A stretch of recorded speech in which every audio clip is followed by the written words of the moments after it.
August மாதம் அதிமுகவில் நிலவும் மகாபாரத போர் நிறைவடையும் என்றும் இதற்கான பிள்ளையார் சுழியை போடுவதற்காகவே பன்னீர்செல்வம் டெல்லி சென்றுள்ளதாகவும் மைத்ரேயன் எம்பி தெரிவித்துள்ளார். காஞ்சிபுரத்தில் நடைபெற்ற பொதுக்கூட்டத்தில் அவர் இவ்வாறு பேசினார்.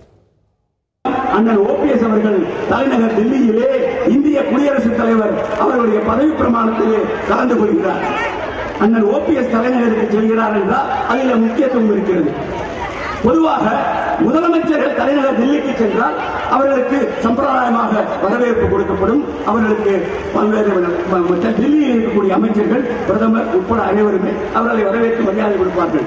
ஆனால் பதவியில் இல்லாவிட்டாலும் கூட அண்ணன் ஓபிஎஸ் அவர்கள் டெல்லிக்கு வருகிறார் என்றால் தலைநகர் டெல்லியில் இருக்கக்கூடிய பிரதமராக இருந்தாலும் சரி, இப்பொழுது தேர்ந்தெடுக்கப்பட்ட ஜனாதிபதியாக இருந்தாலும் சரி, அண்ணன் ஓபிஎஸ் மீது அவர்கள் வைத்திருக்கக்கூடிய பாசம் அது அண்ணன் ஓபிஎஸ் அவர்களுக்கு மட்டும்தான் கிடைக்கும். அந்த அடிப்படையிலே அந்த பதவி பிரமாணத்திலே அண்ணன் ஓபிஎஸ் அவர்கள் கலந்து கொள்கிற பொழுது தலைநகர் டெல்லியிலே நிச்சயம் மாற்றங்களுக்கு ஒரு பிள்ளையார் சொல்லி ஓடப்படும்.